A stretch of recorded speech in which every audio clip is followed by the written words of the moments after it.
The Assembly will hear an address by His Excellency Rim Talba San Emmanuel Ouedraogo, Prime Minister and Head of Government of Burkina Faso.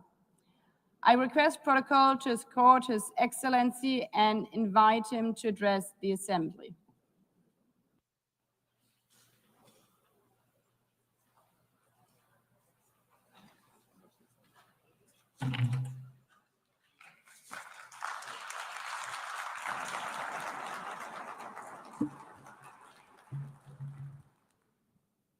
Madame la Présidente, Madam President, Secretary General of the United Nations, Heads of Delegation, distinguished delegates, ladies and gentlemen, it is my great honor and privilege to address you on behalf of President Captain Ibrahim Traoré, President of Burkina Faso, Head of State, during this session to convey the voice of the dignified, honest people of Burkina Faso. I would therefore like to convey fraternal greetings to you, to all citizens of the world committed to peace and freedom. Madam President, on behalf of Burkina Faso, I would like warmly to congratulate you upon your election to the presidency of this, the 80th session. Your election bears witness to the trust of the international community in your leadership, your ability to listen to other views, and to dialogue. In Burkina Faso, you will find a sincere, constructive, and committed partner. I would also like to express my gratitude to your predecessor, Mr. Philemon Yang. My gratitude for the high quality and rigor of the work he undertook during the previous session. Madam President, distinguished delegates, ladies and gentlemen, Burkina Faso fully aligns itself with the statement delivered on behalf of the Alliance of Sahel States by the Republic of Mali. Together with Niger as well, we belong to a community of aspirations in a forum of renaissance and breaking with the past. Secretary General, Burkina Faso would like to pay tribute to the work of the UN system and its partners in this common quest for stability and prosperity. The present meeting, which is being held 80 years after the adoption of the United Nations Charter, is a suitable opportunity for us to take stock candidly of what our organization has achieved. And that is what the topic for this meeting suggests that we do. Better together, 80 years and more for peace, development, and human rights. This is fully relevant in light of our mutual commitment to bring about a world that is more just and to build more effective multilateralism. It is therefore part of this approach that should guide every nation, every sub-regional, regional, and international group. This is the oak anniversary after 80 years that should really lead for us to carry out an introspective assessment of what we have achieved. Rather than being a cause for celebration, this anniversary is in fact akin to looking at an embarrassing fiasco, a collective disappointment, and a structural failure. Because we have to be honest with ourselves, we should humbly recognize that even though globally there have been some achievements, there is rather a negative backdrop as a result of 8 decades of optimism that have been sorely put to the test, 8 decades of disappointment, 8 decades of shattered dreams, 8 decades of failure to meet the moment in a nutshell. That is unfortunately the bleak picture of a UN that many of our forefathers from 1945, if they were still alive, would have struggled to accept. It is therefore difficult to celebrate given such a mixed backdrop to this anniversary. How can we understand the fact that Africa, the cradle of humanity, and where there are so many conflicts, and which represents more than 1 billion human beings, remains excluded from the Security Council's decision-making bodies? How can we accept the fact that peacekeeping missions, financed to the tunes of billions of dollars, are leaving our countries in the lurch and are leaving behind frustration and suffering rather than tangible results? The causes of this collective failure are well known to all, notably the member states themselves, who, after 8 decades, have, within this General Assembly, devoted their energies to defend noble causes and to propose realistic reforms without being successful in this quest. What can we do if the decisions of the General Assembly, which are not binding, are simply making it irredeemably inaudible and ineffective? Could we expect the Security Council to be more successful when it is tarnished by politicization and when it is powerless as a result of its inconsistencies and ineffective because of its permanent divisions? What is even worse is that this Council, whose role today is misused, the Council is in fact a troublemaker as a result of the tacit, underhand, and sometimes active complicity of some of its permanent members, who are themselves major actors and financiers of the crises of our time. That is what the Security Council has become. It has become a pernicious body, which, as a result of the predatory behavior of some of its permanent members, they can decide which country will be on the Council's agenda, in which other country peacekeeping operations can be sent, as if to better legitimize their role. We are therefore powerless in the face of the failure of initiatives which are nevertheless good ideas as a result of the rivalries between states and the unresolved crises that are so numerous, the most emblematic of which is the conflict between Israel and Palestine, which has lasted too long. The sinful inaction of the international community in the face of lack of trust and the authority of states which have been undermined by terrorists. It is time for an awakening and for bold reforms, without which the Security Council will remain an anachronistic institution and will not be able to meet the moment.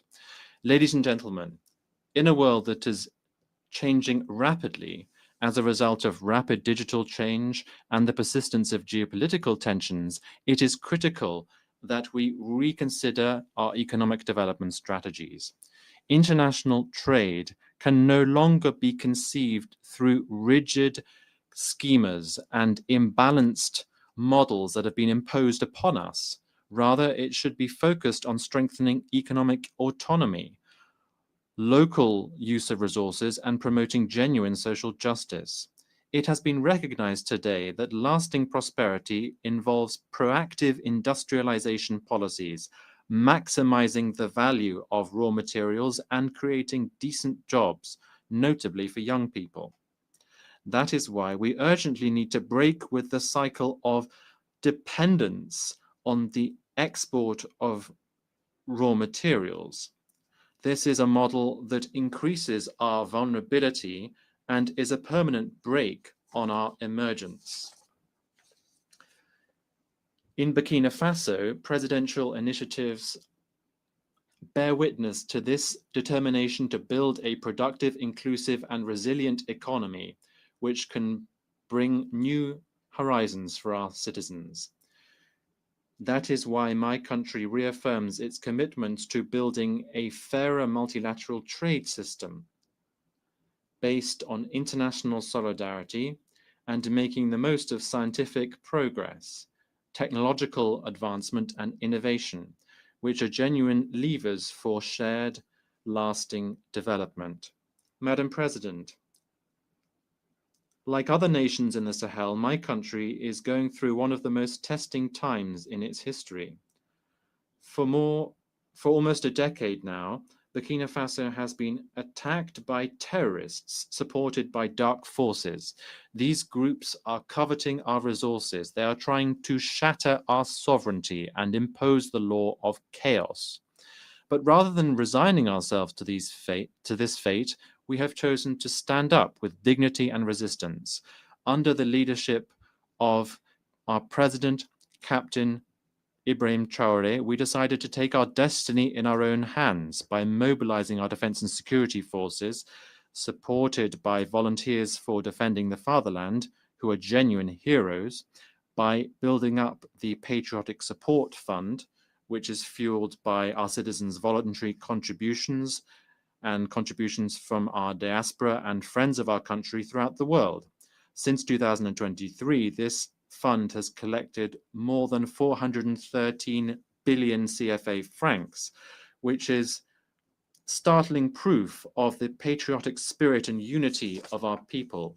By carrying out historic reforms to achieve food sovereignty, to restore our lands, and to relaunch our agricultural production, and to reduce our dependence on imports. These efforts that our determined people have undertaken are now bearing fruit. More than 72% of our territory has been recovered.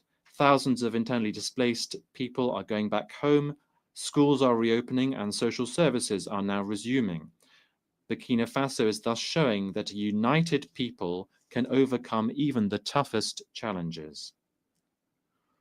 Burkina Faso hereby wishes to reaffirm fully responsibly that its priorities are non-negotiable and that its choices must be respected more than ever before. Mesdames et messieurs, Ladies and gentlemen,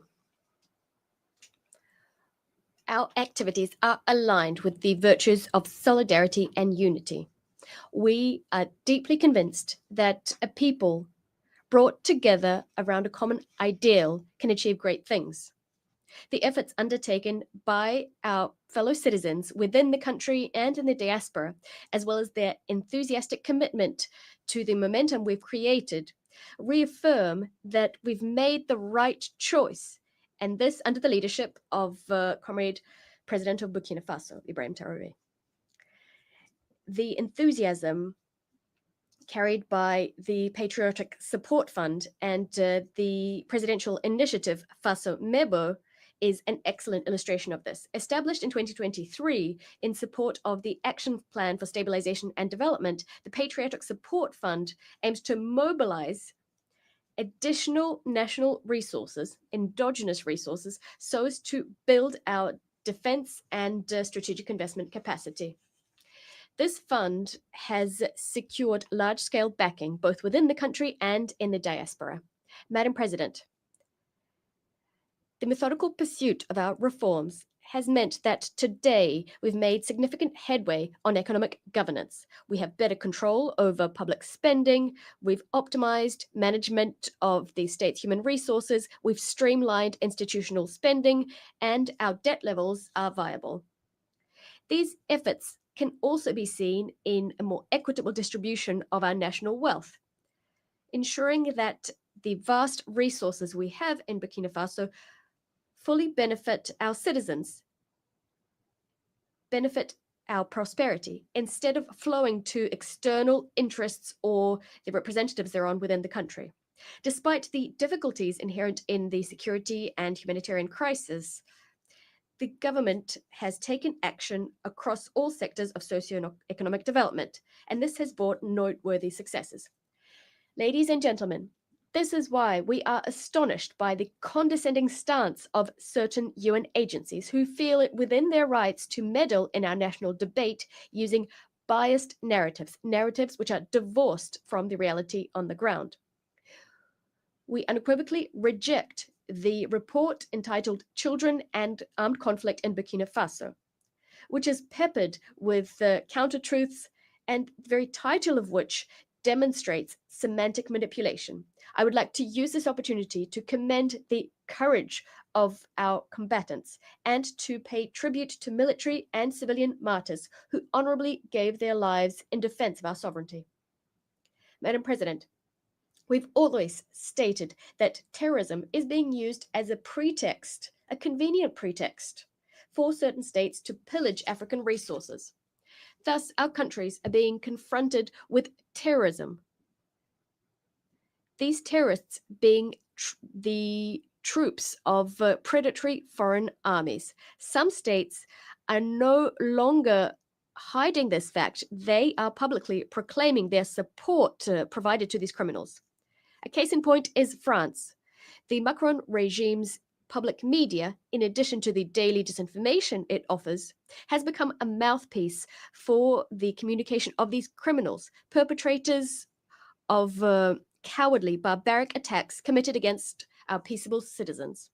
On this note, we'd like to reiterate our call for a response to be given to the request submitted on the 20th of August 2024 by the member states of the Confederation of Sahel States. This was addressed to the Security Council. To this day, this request has gone unanswered. This ongoing silence further discredits this institution, leaving doubts about its implicit connivance.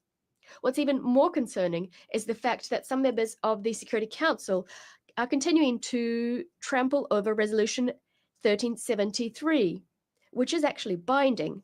This resolution imposes the suppression of terrorism financing, strengthening border controls, and enhanced international cooperation.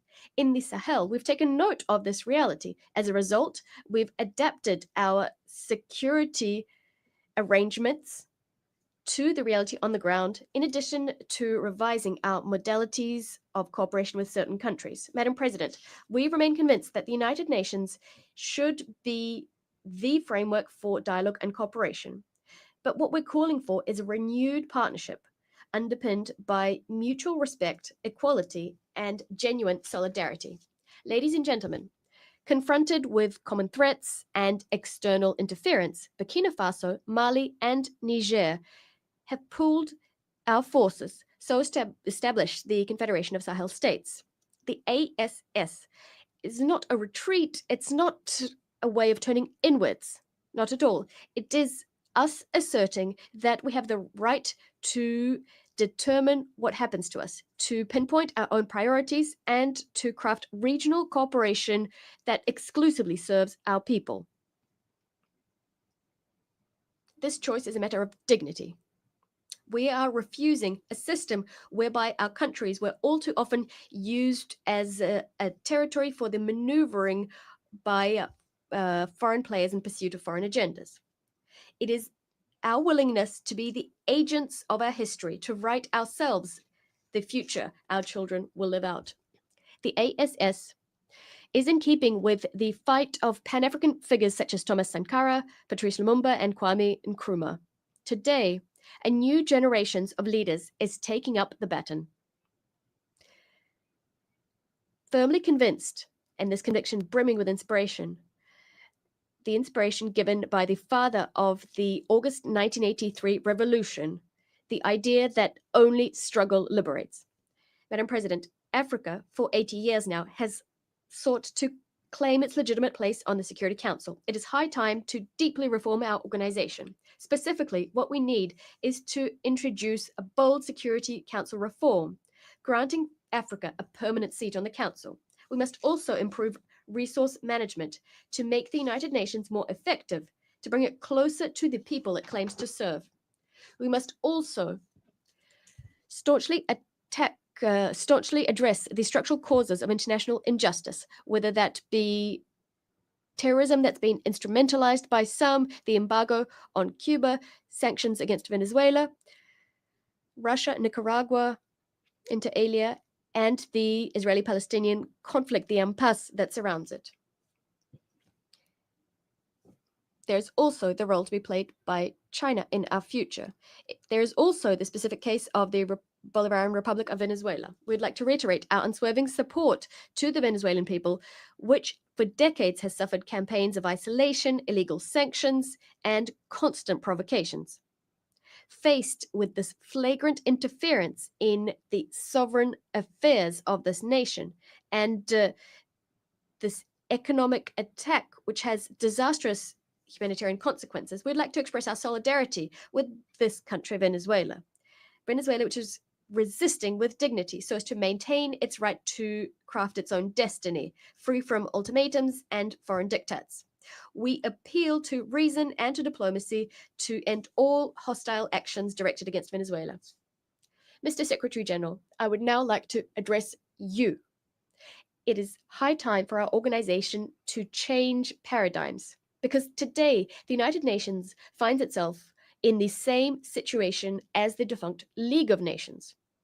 The UN isn't able to make its voice heard, to ensure that its own principles are upheld. It's not capable of ensuring compliance with its decisions and resolutions by the powers that be. It's incapable of ensuring respect for international law, of settling many conflicts, or ensuring that it lives up to the task of addressing current challenges. Mr. Secretary General, you have an excellent opportunity to go down in history by shouldering your responsibilities to enact an in-depth transformation of the United Nations, on which so many hopes were pinned when it was established. You have the support of millions of people the world over to turn the organization into a genuine guarantor of peace and security in our world, instead of an instrument of domination in the hands of whoever is currently the mightiest. Despite the various pressure, despite all the power plays, we know that you have the ingenuity to liberate the organization and to ensure it is up to the task of our common ambition. Madam President, turning to development issues, Burkina Faso applauds the holding of the 4th International Conference on Financing for Development. It is our hope that the conclusions drawn in Seville will contribute to the advent of a financial architecture that's more equitable, which respects the sovereignty of states and support genuine transformation of developing countries. In a similar vein, it's absolutely vital to address the factors which serve as a brake on the full implementation of the Sustainable Development Goals, which are supposed to enact positive transformation in our world under the auspices of the United Nations. Ladies and gentlemen, 80 years after the penning of the UN Charter, our organization has not fulfilled the hopes pinned on it in 1945, far from it. 80 years on, our world brims with injustice and suffering. There are risks of yet another large-scale conflict. They're becoming increasingly palpable. This is a source of concern for the future. But it is not too late to give new impetus to our common home, the impetus it currently lacks. Burkina Faso, true to its Pan-Africanist heritage, would like to reiterate its faith in renewed, fair, and equitable multilateralism. We will resolutely defend our sovereignty and our dignity. However, we will also stretch out our hands to all nations enamored of justice, freedom, and solidarity. Long live the United Nations organization, a reformed organization, a credible organization. Long live the Confederation of Sahel States. Long live Burkina Faso, a dignified, sovereign country standing firmly on our own 2 feet. Motherland or death, we shall prevail. I thank you.